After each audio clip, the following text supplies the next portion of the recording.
My husband and I hadn't spoken a word to each other in a year. When he finally returned to the States and tried to initiate a truce, he reached out to take my hand right in front of his subordinates. I instinctively flinched, pulling away. When he tried to slide his arm around my waist, I shoved him off entirely. Later, a friend asked me why I wouldn't just give him another chance. I couldn't help but vent.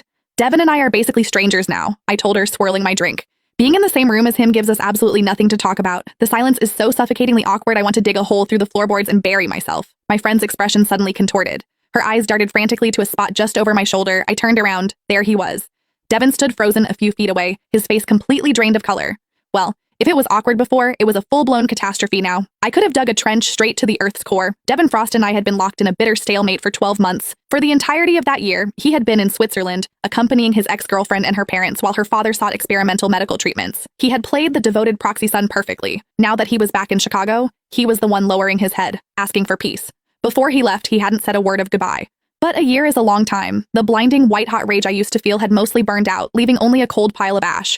When we fell apart, things had gotten incredibly ugly. I had just lost our baby. My hormones were crashing, my heart was shattered, and I was bleeding out my grief in the form of cruel, jagged words. "I don't care that Ella's father is dying, Devin," I had screamed at him. "She spent years trying to ruin other people's happiness. This is just karma catching up to her." I remember the way Devin's features had hardened. The usual calm, detached elegance he carried himself with vanished. He narrowed his eyes, and the look he gave me was absolute ice. "Joyce," he had growled, his voice dangerously low. "How can you be so vicious?" That was the last time we saw each other. The very next day, he boarded a private flight to Zurich with Ella and her parents. Since returning a month ago, Devin had been playing the role of the attentive, perfect husband to a terrifying degree. My friend leaned in, whispering, "Joe, he's been back for weeks. Are you really going to keep icing him out? He's gorgeous, he's a tech billionaire, and trust me, there is a line of women waiting for you to drop the ball." She wasn't wrong. Devin came from old money and built his own empire on top of it. The line of women wanting to date him probably stretched all the way to Paris, but he had been gone for a year, a whole year. So much had happened in the empty spaces he left behind. During that first month, I used to stare at my phone, desperately hoping for a call, a text, a sign. It never came. Over time, I had reflected on my own behavior too. I knew what I said about her dying father crossed a line. I forced a stiff smile now, looking at my friend. But I'm serious. Being around him is just agonizing. We have nothing to say to each other. It's so awkward I can't breathe. That was when she looked past me, her eyes widening, telegraphing disaster. "What?" I asked. "Is there something in your eye?" She just blinked harder. I turned.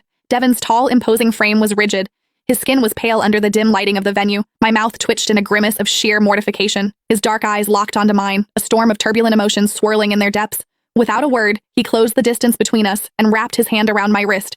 I tried to twist away. I couldn't. His grip was an iron vice. He marched me straight to the elevator, down to the parking garage, and practically folded me into the passenger seat of his Aston Martin. I watched him from the corner of my eye. His jaw was clenched so tight I thought it might shatter. A year ago, our marriage was a well-kept secret. The media didn't know the CEO of Novatech was a married man.